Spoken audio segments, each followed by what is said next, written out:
बिस्मिल्लाहिर्रहमानिर्रहीम। दोस्तों अस्सलाम वालेकुम। दोस्तों आज ये जो वीडियो है हो सकता है थोड़ी बड़ी हो जाए, क्योंकि आज मुझे जिक्र करना है लाड़काने के ऊपर। वो सिंध का शहर लाड़काना, जहाँ भुट्टो साहब ने पैदा हुए लाड़काने में, और शाहनवाज से लेके ये लाड़काना उनका था। मगर यूँ कहा जाए कि लाड़काना सियासी मरकज रहा है। जब भुट्टो साहब ईद मनाते थे तो हमें अच्छी तरह से याद है, उस दौर में रजा शाह पैरवी भी आते थे। वो लाड़काना जहाँ भाषण दे, गर्मी तो बहुत हुआ करती थी लाड़काने में, क्योंकि वहाँ पे जैसे हमारे पास आम है या और फल हैं, वहाँ पे चावलों के अलावा और कुछ नहीं हुआ करता। वहाँ बेरोजगारी भी ज़्यादा थी। मगर भुट्टो साहब ने जैसे ही इक़्तिदार में आए तो उन्होंने वहाँ पे लोगों को शुगर मिल भी दी। ये भुट्टो साहब का स्टार्टिंग में थोड़ा बताता चलूँ कि भुट्टो साहब ने शुगर मिल दी ताकि वहाँ के लोगों को रोजगार मिले, और जो काश्तकार हैं उनको गन्ने का रेट मिले। मगर भुट्टो साहब के जैसी जाने के बाद वो लाड़काना, जिसे दुनिया पेरिस कहती थी, मगर पेरिस तो नहीं था, सिर्फ कुछ इलाके थे जो साफ सुथरे होते थे। हमारा मोहन का दड़ा भी वही है। सिंध की जो 5000 साल तारीख है, मोहनजोदड़ो, वो भी वही है। सिंध के बड़े बड़े सियासतदान लाड़काने ने पैदा किए। ये लाड़काने की सरजमीन को शर्फ हासिल हुआ, इसमें कोई शक नहीं है। मगर वह जुल्फ़िकार अली भुट्टो सियासतदान के हैसियत से उभरे। नौजवानों में अयूब साहब के दौर में वज़ीर ख़ारजा भी बने, और माशाल्लाह उनको बड़ी पदराई हासिल हुई। मगर उसके बाद में 11 साल दौर आता है ज़िया का, आमरीत का दौर, जिसमें लाड़काने के सियासतदान, जिसमें अभी इलेक्शन जो हुई है, मुनव्वर अब्बासी साहब, ये बेगम अशरफ अब्बासी के पोते हैं। ये नए नहीं हैं।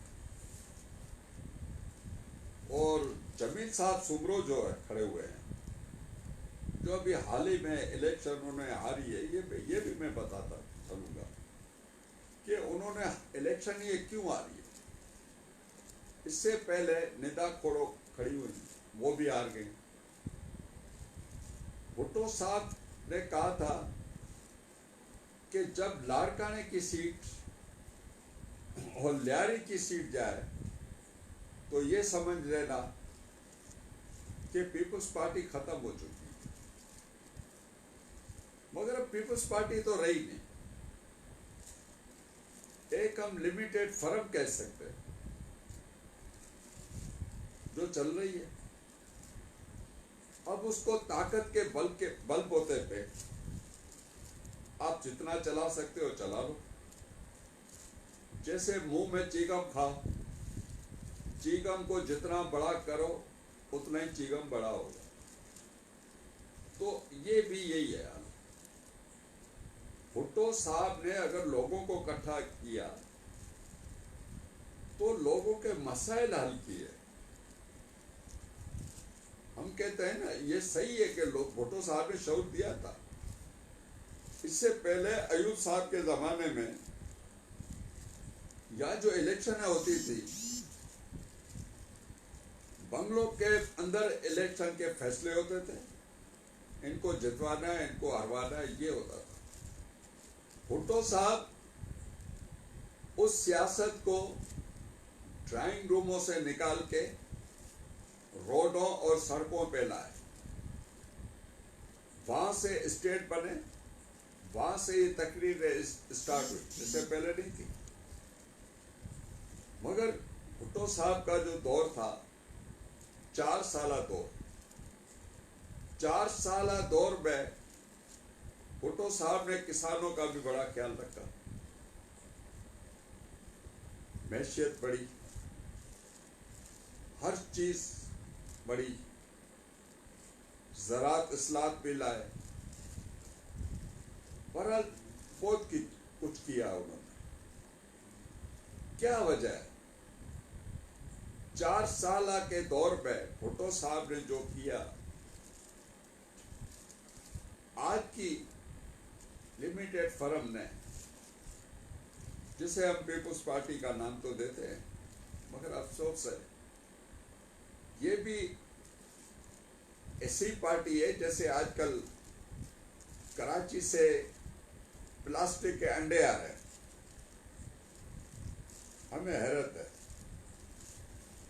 बहरहाल मैं जिक्र करता चलूं, मुनव्वर अब्बासी, जो बेगम अशरफ अब्बासी साहिबा के पोते हैं, वो बेगम अशरफ अब्बासी जो मार्शाला के दौर में मोहतरमा के साथ रही,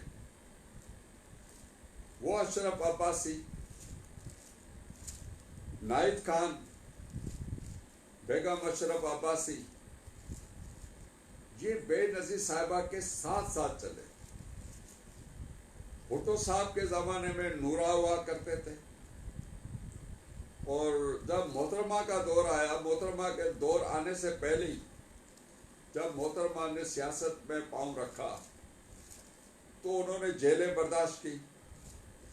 जेलें भी कौन सी, सक्खर की जेल है जिसमें ऐसे ही लोग जा नहीं सकते, वहां पे उन्होंने अपना काफी अरसा गुजारा जेलों में।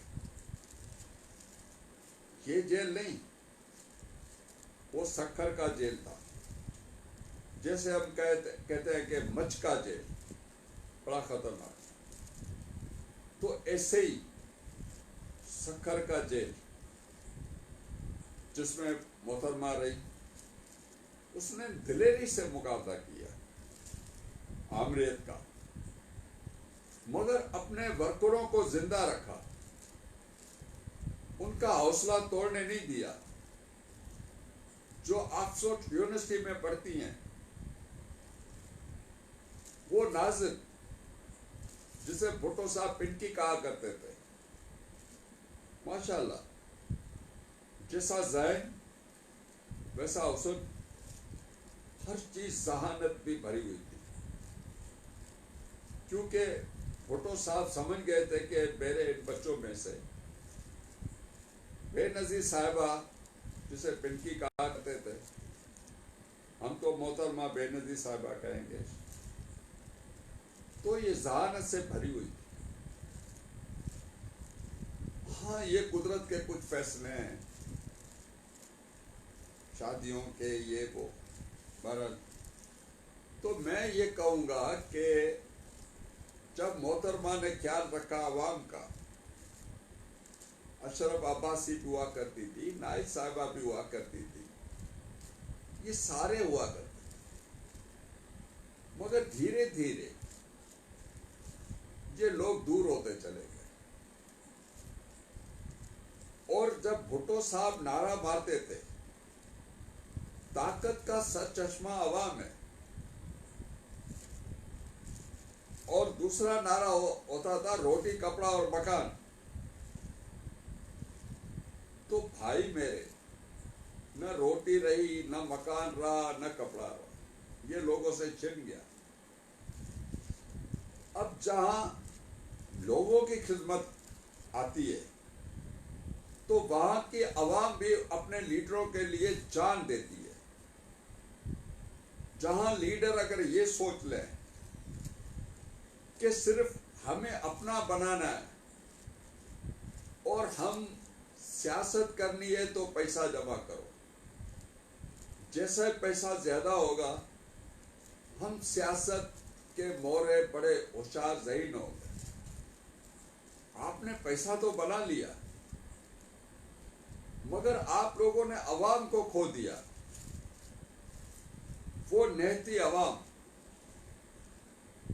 जो भुट्टो के आज भी भुट्टो के नारे पे इकट्ठी हो जाती है, मगर आप लोगों ने अवाम की कदर नहीं की है। अब कहाँ जमील सुमरो, कहाँ मुनवर अब्बासी, बेगम अशरफ अब्बासी का पोता, मैं नहीं समझता हूं ये मुकाबला है। ये किसी एक पार्टी की जीत नहीं हुई है, ये लाड़काने में इत्तेहाद बना है और इत्तेहाद बनना चाहिए, क्योंकि जब वहां के लाड़काने के लोग यतीम हो जाए और उनका हाल पुरसाल पूछने वाला कोई नहीं हो, जो एक मां की गोद में कुत्ते का काटा हुआ, उस मां के गोद में मरता हुआ पाया जाए, तो क्या आप लोगों को वोट लेने का हक है? कुत्ता अगर काटे तो उसकी वैक्सीन नहीं है आपके पास, अगर सांप काटे तो उसकी वैक्सीन नहीं है। ये इस तरह से तो हुकूमतें नहीं चलती। क्या आप मैसेज दे रहे हो? आप समझ रहे हो धांधली हुई है? कोई धांधली नहीं हुई। ये अवाम का सैलाब है। मैं सिर्फ इसलिए कहता हूं, मैं भी एक पार्टी का अदना सा वर्कर हूं, मगर हमने अपने लिए कभी नहीं सोचा है। हम भी उस मुश्किल के वक्त में पीछे नहीं रहे, बड़े बड़े लोगों से तो आगे रहे, जिन्होंने जो सिर्फ नाम के थे। अब यहां पे तो राज होते हैं हमारे पूरे सिंध में, मैं तो सिंध के हवाला दूंगा। कोई सैयद है, कोई पीर है, कोई मीर है, पर अब तो दूसरे भी आ गए। तो हम जब स्पीच एक करते थे तो हम कहते थे हारी मजदूर, और जिनके पाँव में बेचारों के पास जूती नहीं होती थी वो भुट्टो साहब की आवाज पे इकट्ठे हो जाते थे। मगर आज आप लोगों ने देखा होगा, आपने पैसा तो इकट्ठा कर लिया मगर आप लोगों के दिल नहीं खरीद सके। भुट्टो साहब ने अगर हुकूमत की थी तो लोगों के दिलों पे की थी, मगर आपने अपने महला तो बना लिए, मगर आप लोगों के दिल नहीं खरीद सके। ये आपकी बड़ी शिकस्त है। मैं एक अतना सा हूं आदमी, मैं अभी भी कहूंगा कि बेहतर है कि अभी भी आप अपनी गलतियां तस्लीम करें और आज की जो सियासत चल रही है, मौलाना फजल रहमान के घर घूम रही, जिसने वोट ही नहीं लिए, कल को अगर मौलाना, चलो इमरान को तो हटा दो, इमरान की बात नहीं है, इमरान हट जाएगा तो कौन वजीर आज़म बनेगा, पहली बात। दूसरी बात, जब मौलाना आगे होगा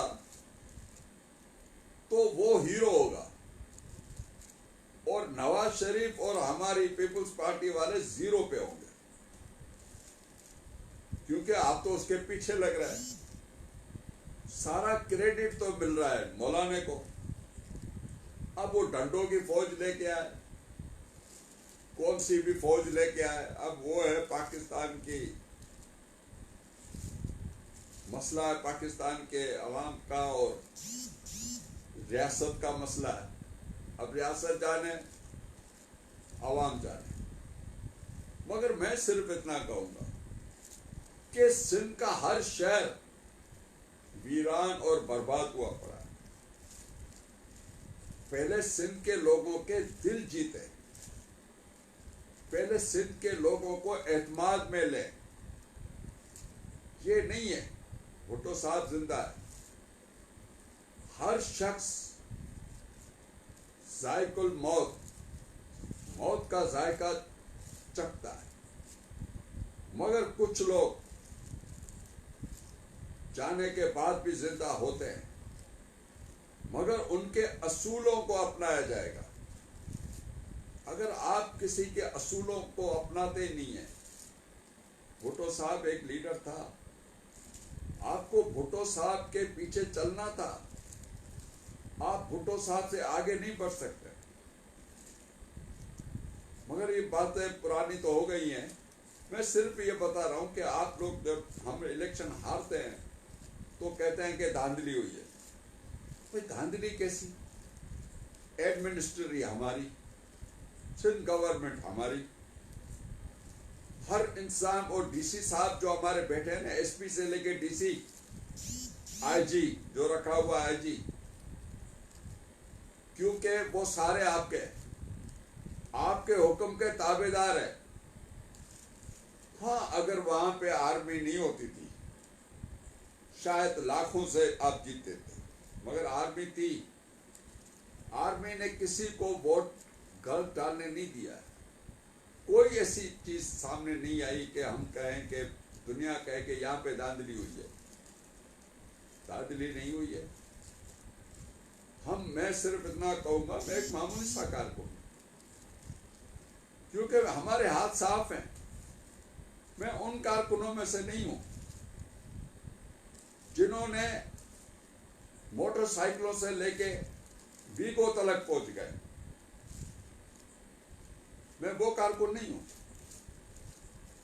मैंने पार्टी को दिया होगा, पार्टी से लिया नहीं है।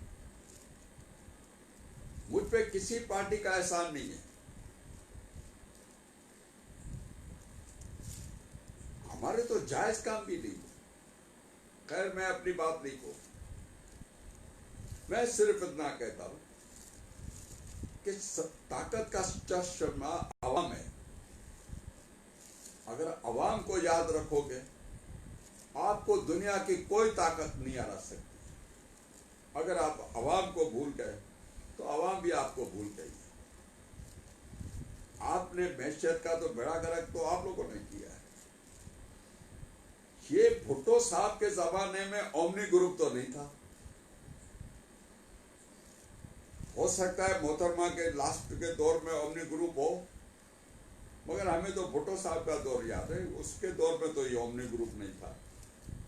अब जमींदार तबाह होता जा रहा है, जिसकी काटन बिल्कुल खत्म हो गई। अब गन्ने का रेट जो है, अभी तक आप लोगों ने ऐलान नहीं किया कि गन्ने का रेट क्या देंगे। सोच रहे हो शक्कर बढ़ गई है, मगर रेट नहीं देना है। फिर उस गन्ने से कपास भी निकलती है, शराब की बोतलें भी निकलती हैं, हार्ड बोर्ड चीप बोर्ड भी निकलता है। और इससे क्या होगा? आप तो अमीर होते जाओगे, क्योंकि आपका ओमनी ग्रुप का अकाउंट खुला हुआ है। लोग जो हैं वो गरीब तर तबाह हो गए। हाँ, आपके चमचे तो आपकी खुशामद करेंगे, जिसे मैं सिर्फ चमचा कहूंगा, वर्कर नहीं कहूंगा। आज वर्कर है ही नहीं। अगर वर्कर होता था तो कम से कम सच तो बोलता था। ये आमलेट खाने वाले ये वर्कर है जो डीसी साहब के बंगलों में जाए और उनके ऑफिसों में जाकर ऑर्डर दें, ये वर्कर नहीं हो सकते। ये तो मैं तो कहूंगा कि अब मैं इनको क्या कहूं, बहरहाल इनका फैसला भी आवाम करेगी। एक दिन वो आएगा कि जो आवाम आपको तख्त पे बिठाती है वो आवाम आपको फिर फर्श पे भी बिठा देगी। इज्जत व जिल्लत व मंतशा, जिसको चाहे अल्लाह इज्जत दे, जिसको चाहे अल्लाह जिल्लत दे। मैं ज्यादा नहीं बोलना चाहता, मगर इतना जरूर कहूंगा कि आप बेनजीर मोहतरमा बेनजीर भुट्टो साहिबा ने कहा था कि इज्जत लोगों की आंखों में होना चाहिए, इज्जत लोगों के दिलों में होना चाहिए। इक़्तिदार तो आनी जानी वाली चीज है, मगर अफसोस आप इससे भी नहीं सीखे। जब मोहतरमा गामा स्टेडियम में आती है मीरपुर खास में आखिरी दफा, तो वहां पे स्पीच करती हैं, बोलती हैं कि मेरे को वायदा दो, मेरी आवाम का ख्याल रखोगे। मगर वो भी वायदा आपने पूरा नहीं किया। आप अपने बंगले बनाते रहे, इमारतें बनाते दुनिया में बनाते रहे। आप लोगों ने ये समझ लिया कि अगर पैसा है तो सियासत है। नहीं, ऐसा नहीं है। हाँ, पैसा भी जरूरी है, मगर इतना भी नहीं है कि किसी का हक मारा जाए, किसी को निकाला जाए, किसी के मर्डर किए जाए, किसी के उन पे कब्जा किया जाए, ये जरूरी नहीं है। तो अवाम के जो दिल में खौफ था ना, वो निकलता जा रहा है। अभी भी वक्त है, आप अवाम को समझें, सिंध की अवाम को समझें। मैं खाली लाड़काने की बात नहीं करूंगा। अब जिस लाड़काने में एड्स की बीमारी हो, उसकी वैक्सीन नहीं हो, जहां हमारी हेल्थ की मिनिस्टर फेल हो जाए, सिर्फ इसलिए रखा है कि वो आसिफ साहब की सिस्टर है। ये नहीं है कि वो चला सकती है, नहीं चला सकती। ये अवाम की तौहीन कर रहे हैं आप। तो लाड़काने की आवाम क्या करेगी? आप अभी तक तो वोट देती आई है, आपके नारों के ऊपर बाहर निकलते हैं। इसमें क्या क्या हुआ? 12 साल की हुकूमत है पीपुल्स पार्टी की जनाब। 12 साल में आप बताएं आपने कौन सी ऐसी चीज दी है अवाम को, अवाम के लिए, या अवाम को दी है? सिर्फ यही मंशियात, पता नहीं कितने मर्डर हुए हैं, कराची का बेड़ा गर्क हो गया। लोगों ने, उनको भी आपने ताज पहना है, जिन्होंने 250 आदमियों को फैक्ट्री में जिंदा जला दिया, उनको भी आप लोगों ने ताज पहना है। और उन वकीलों का भी कत्ल हुआ, गोलियां चलती रही, लोग मरते रहे, मगर आप लोगों पे कुछ भी नहीं पड़ा। फिर भी आप कहते हो कि अवाम जो है, अवाम हमसे सही नहीं चल रही और यहाँ पे धांधली हुई है। धांधली नहीं है। अभी भी मैं कहता हूं कि जो अवाम है वही अवाम है। अवाम ने कोई तरक्की नहीं की है। अगर तरक्की की है तो हमारे मिनिस्टरों ने तरक्की की है, तरक्की की है तो हमारे MNA MPO ने की है। इसमें अवाम का है। और दूसरे वो MNA MPA मिनिस्टरों के जो खुशामद है, खुशामदीएं एक तरह की उनकी होती है। मैं मीरपुर खास के भी हवाला दूंगा। मैं डरता नहीं हूं, क्योंकि मेरे हाथ साफ है। मैंने पीपुल्स पार्टी के लिए बहुत कुछ किया और इंतजार भी करता रहा कि पार्टी मेरे साथ इंसाफ करेगी, मगर लीग इंसाफ नहीं कर सकती। मगर जब भुट्टो साहब नहीं रहे, जिसके पीछे हम निकले थे, मैं कोई इक्तदार की पैदावार नहीं हूं। जो इक्तदार की पैदावार है उनको पकड़ो, और यहां से जो वर्कर भी जाती है ना इलेक्शन जितवाने के लिए, लेडी साहिबा, उनका भी हाल नहीं है। वो भी आजकल लाखों में खेल रही हैं। अवाम को तो, अगर अवाम से मोहब्बत है, भुट्टो साहब की तो अवाम से मोहब्बत थी, मगर शायद आज के नौजवानों की अवाम से मोहब्बत नहीं है। वो कहते हैं कि हम अपना घर भरें, हम अपनी कमाई करें, एक बंगले से 20 बंगले बनाएं, मगर अवाम के लिए कुछ नहीं है आपके पास। अवाम तो वही बेरोजगार है जिसको न सर्विस है, न नौकरी है, न मिलने का आसरा भी है। और जो खुशामदी लोग हैं वो आपके साथ है।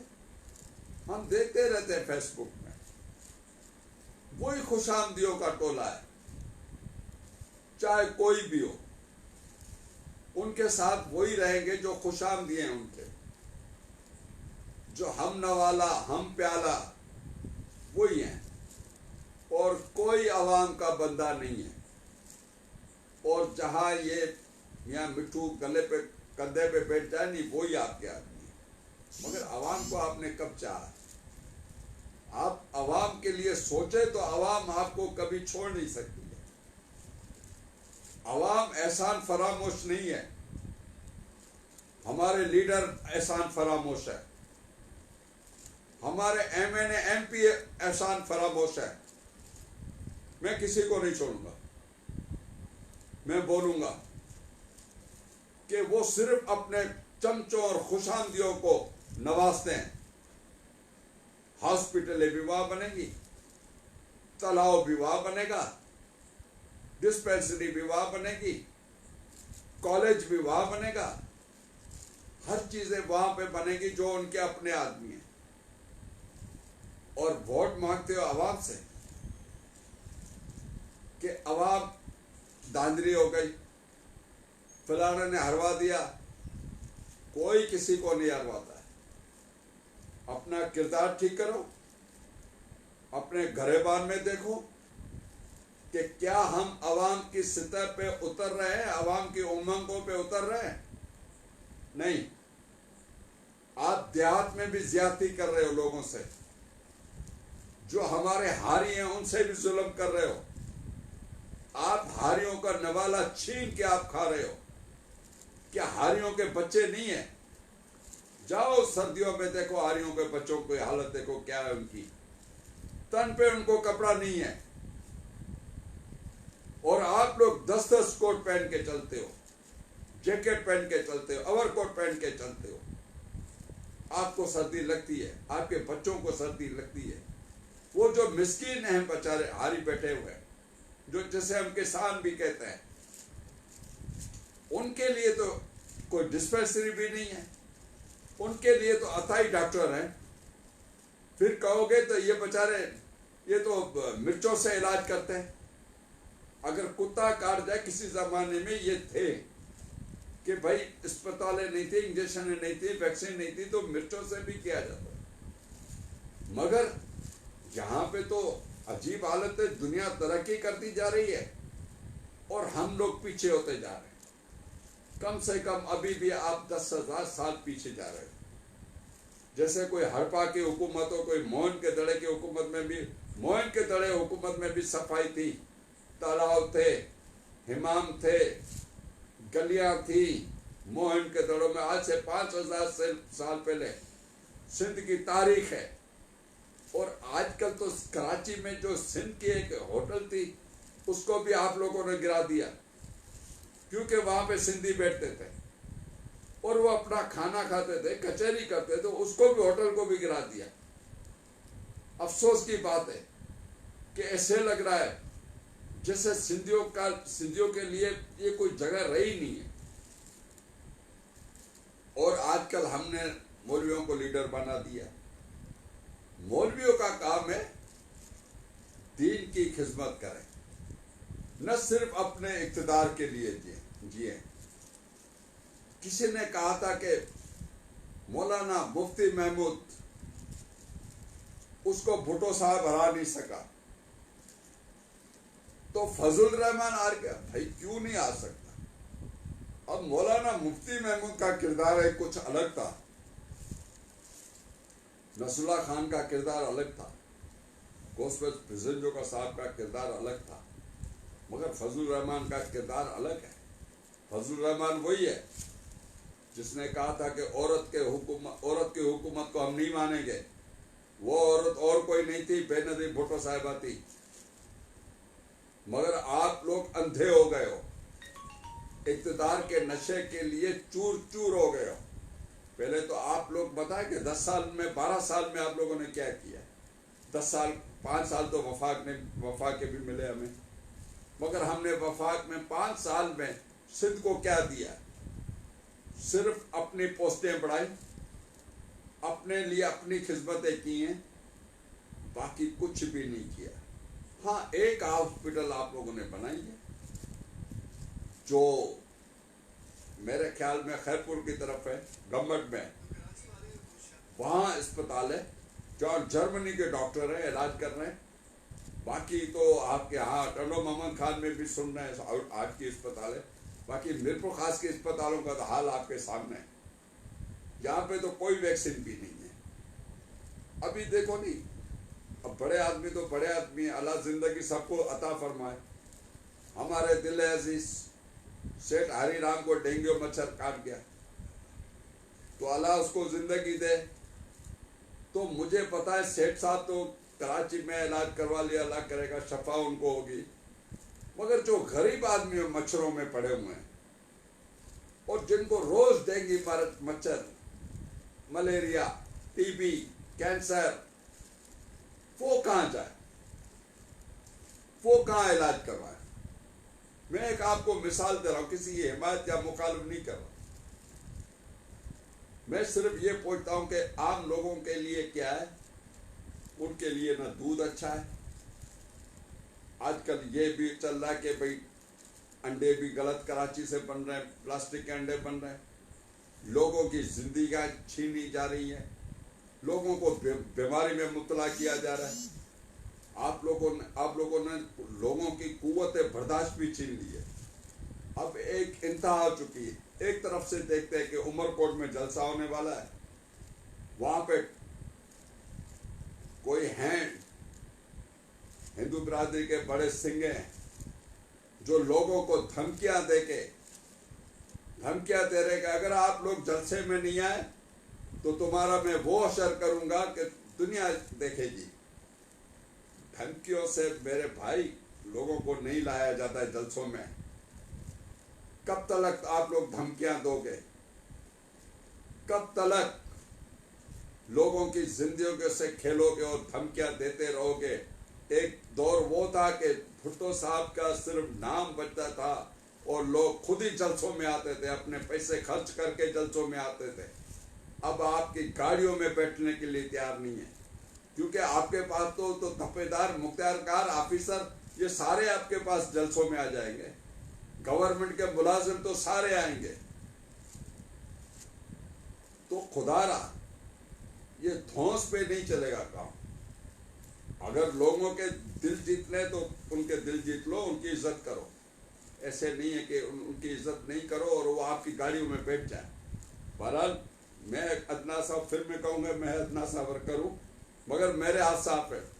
मैं उनमें से नहीं हूँ कि रात को लॉटरी निकले और मैं अमीर तरीन बन जाऊँ, मैं उनमें से नहीं हूँ। इसलिए मैं ये गुजारिश कहूँगा कि लोगों की इज्जत करना सीखें। गरीब का काम कहाँ होता है? मुख्तियारकार में, तपेदार में, डीसी साहब में, इन ऑफिसरों में काम होता है, जबकि हमारे जो डीसी है वो कहते हैं मैं लाखों की फाइल लाओ और ऐसे तो मैं साइन नहीं करूँगा, फाइल लाओ। और तपेदार उसको 7वां फार्म के लिए भी हज़ारों रुपए देने पड़ते हैं कि हज़ारों रुपए दो और हमें 7वां फार्म दो। ये तो आप लोगों का कानून है, सिंध की गवर्नमेंट है, शर्म आनी चाहिए। ये मैं कह रहा हूँ कि अगर आप लोग मेरे पे तनकीद करते हो तो बिला वजह करो, खुले करो, मगर मुझ पे तनकीद वो सिर्फ कर सकता है जिसने करप्शन का 1 रुपया नहीं खाया हो, वो नहीं जिसने लाखों रुपए बनाए हो, जो वीगो में चलते हो, वो मुझ पे करप्शन का इल्जाम मुझ पे तनकीद नहीं कर सकते। मुझ पे वो तनकीद करे जिसने 1 रुपया भी कमीशन का नहीं खाया हो। 1 रुपया, सुन लो, ये मैं हयात शाह बोल रहा हूँ, ये मैं वो नहीं हूँ, मैं घर पे ही बैठा हूँ, मैं वो बोल रहा हूँ। मैंने किसी की खुशामद नहीं की है, किसी के जूते साफ नहीं किए हैं और नहीं करूँगा। मैं जो हूँ वो ही हूँ, जो जिन लोगों के सामने हूँ मैं वही हूँ। मुझे जो जानते हैं वही मुझे जानते हैं, जो मुझे नहीं जानते वो मुझे नहीं जानते, बात खत्म है। मैंने अपना किरदार रखा है, मैंने अपने कभी किरदार, अपना ज़मीर कभी बेचा नहीं है और नहीं मैं ज़मीर अपना बेचूंगा। और मुझे आप लोगों से कुछ भी नहीं चाहिए। आप लोग क्या दे सकते हो? आप लोगों के कपड़े तो उतार सकते हो, लोगों को नंगा तो कर सकते हो, लोगों की इज्जत तो छीन सकते हो, मगर आप लोगों की इज्जत दे नहीं सकते। मेहरबानी, खुदा हाफिज़, अल्लाह आपका हमें नसीब।